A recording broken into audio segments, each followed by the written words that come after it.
አሰላሙ አሌይኩም ወራህመቱላሂ ወበረካቱሁ። የቅን መንገድ ቻናል ተከታታዮች በዛሬው ቪዲዮ ይዤላችሁ የመጣሁት የህይወቴን ገጠመኝ ነው ማለት ነው። እናንተ ትማሩበታላችሁ፣ ያስተምራችኋል ብዬ ያሰብኩትን ይዤላችሁ ብቅ ብያለሁ ማለት ነው። እና ያጀማ በቪዲዮ ላይ እንደምታዩት ጣቴ ስለት ነገር አድርጎኝ ነው ማለት ነው። እና ይሄ ደግሞ አብዛኞቻችንን ስራ ስንሰራ ይግፈናል ወይ ደግሞ ቢላዋ ይቆርጠናል ማለት ነው። ያው ስታዩት ይሄ ላይን ትንሽ ነው ላውን ማለት ነው፣ ግን ውስጡ ተጎድቷል ማለት ነው። የብስ ደግሞ እንዲባባስ ያደረገው ሽሯል ብዬ አገግሟል ብዬ ቀጥታ ወደ ስራ ገባሁ ማለት ነው። ከዛም እቃውም ሲነካካው ልብሱም ሲይዘው ይብስ ብሎ ደግሞ አልጋ ስናነጥፍ እኮ በጎንና በጎን ጠርዝና ጠርዙን ወደ ውስጥ ስናስተካክል እጃችንን ከተን ነው አይደል የምናስተካክለው። እንደዛ አድርጌ ሳስተካከል ያልጋውን ጠርዝና ጠርዝ ይብስ ብሎ ግፎታል፣ ማባበብዞታል።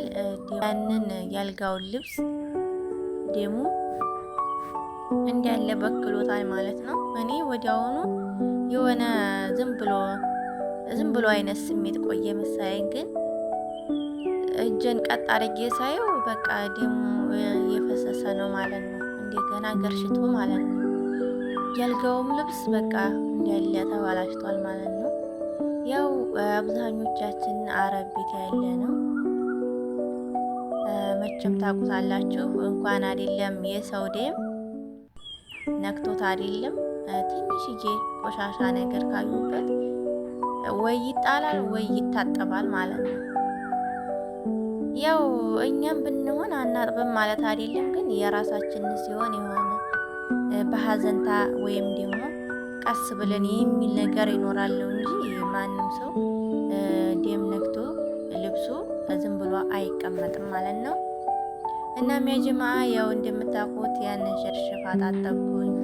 ከዛ እንደገና ቢያቆም እንዴ ብዬ አሻሽጌው ጓንት እንደዚህ ማለት ነው ፋዛ ለበስኩበት ማለት ነው። ግን የሚገርማችሁ ነገር በዛ ሳይድ በይነከዋል በቃ እየጋጋፈው በቃ እየባሰ ህመም ያመጣ ገባ። በፊት ደህና ነበረ ማለት ነው። ምናምን አገዳ ነገር ልጫ እንደዚህ በፊት ሀገራችን ላይ ሆነን ይልጠን ይል ልክ እንደዛ ማለት ነው ኖርማል ነበር ይመሰለኝ። አሁን ግን የብስ እየተባባሰብኝ እየሄደ ያለው እና ማለት ነው። ይህን ለመናገር የፈለግኩት በህይወታችን ማለት ነው ሁላችንም አጋጣሚዎች አሉ ማለት ነው። እየቆሰልን ውስጣችን እየታመመ በይኸው ሁኔታ ላይ የምንኖራለን ማለት ነው። ማለት ያንን የምንቆስልበትን እና የሚያሳመንን ነገር ለማስወገድ አንሯሯጥም፣ አንታገልም። ለምን ይሄ ይሆናል? አንድ ሰው ትንሽም ቢያመው ያንን ትንሽ በሽታ ለማስወገድ መሯሯጥ አለበት። እንዲሁም ደግሞ ሌላ ሰው የሆነ ነገር አቁስሏችሁ ሊሆን ይችላል፣ ውስጣችሁን ማለት ነው። በተለይ የውስጥ ቁስል ከባድ ነው አይደል? እና ያን ያቆሰላችሁን ነገር መተው ሲኖርባችሁ ወደዛው ወዲያቆሰላችሁ ነገር በተደጋጋሚ ወዲያቆሰላችሁ ቦታ ስትሄዱ ቁስሉም እየባሰበት እንጂ እየሻረ አይሄድም ማለት ነው። ግን እኛ ጊዜ ሰጥተን ያን የሚያቆስለንን ነገር አስወግደን ጊዜ ሰጥተን ቁስላችንን እኛው ራሳችን ካከምነው ምንም የማይሽር ቁስል የማይሽር ህመም የለም ማለት ነው። እና ያ ጀማዓ ያንን የቆሰለ ቁስላችንን ደግሞ ሰውም ከሆነ ያቆሰለን ውስጣችን ያ ያቆሰለን ሰው ወይ በይቅርታ ሊሆን ይችላል ወይ ደግሞ በቃ በሆነ ነገር ብቻ እሱ መጥቶ ቁስላችንን እንዲያክመን ያቆሰለውን ቁስል እንዲያክመን ብለን ማሰብ የለብንም። ያ ሰውዬ እንደውም የብዙን እንዲቆስሉ ነው የሚያደርጋችሁ ማለት ነው። ምክንያቱም ትዝታ የሚባል ነገር አለ። ያ ሰው ጋራ ያቆሰላችሁ ጋር ስትሄዱ ያን ነገር የበፊት የነበረ ነገር ስለምታስታውሱት እንደ አዲስ እንደ ይህ ቁስል ማለት ነው እያገረሸባችሁ ነው የሚሄደው ማለት ነው። እና ከእንደዛ አይነት ከሚያቆስላችሁ ውስጣችሁን ከሚያሳምማችሁ ውጫችሁንም ይሁን ብቻ መራቅ አለባችሁ። ያን ሰውም ይሁን እንግዲህ የሆነ ነገር ለማግኘት መስዋዕት ከፍላችሁ ማድረግ ያለባችሁን ነገር አርጋችሁ እንዲያገኛችሁት ሁሉ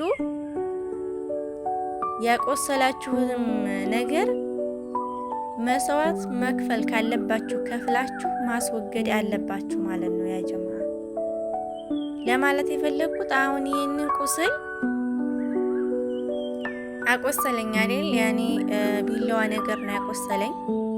ያንን ቢላዋ እንዲያይ መልሶ ስራውን እንኳን በሱ መቆራረጡን ባልተውም እንኳን እንዳይቆርጠኝ ወይ የሆነ ነገር መልበስ አለብኝ ወይ ደግሞ ቀስ ብዬ ማለት ነው ያን ድጋሚ እንዳይደግም መሞከር አለብኝ ማለት ነው። ወይም አሁን ይሄ የቆሰለውን ቁስል የሚያገረሽብኝን ነገር ላለማድረግ መሞከር ማለት ነው። መራቅ ከቻልኩ መራቅ ማለት ነው። ካልቻልኩ ደግሞ በሂደት ቀስ ብዬ አርቀዋለሁ ማለት ነው። ማራቅ አለብኝ ማለት ነው። እና እንደዚህ ለሚያጋጥመን አጋጣሚዎች በራሳችን ሌላ ሰው ሳንጠብቅ ማለት ነው ሌላ የታቆሰለን ሰው ውጭ መጥቶ ደግሞ ሌላ ሰው ያን ቁስል ያሽረናል ወይም ደግሞ ያን ሁሉ ያሳለፍነውን ያስረሳናል ብለን ሌላ ሰው መጠበቅ የለብንም። ራሳችንን እንንከባከብ። አላህ ይገድፈን በያለንበት። ይህንን ይመስላል የዛሬው ቪዲዮ። ትማሩበታላችሁ ብዬ ተስፋ አደርጋለሁ። እንዴ አስተማሪ ነገርና የቴክኖሎጂ አፖችን ሴቲንጎችን የምናስተካከል ይሆናል። እንደዚህ ጠቃሚ መረጃ እንዲደርሳችሁ ከፈለጋችሁ ሰብስክራይብ ማድረግ አትርሱ። ወሰላሙ አለይኩም ወራህመቱላሂ ወበረካቱ።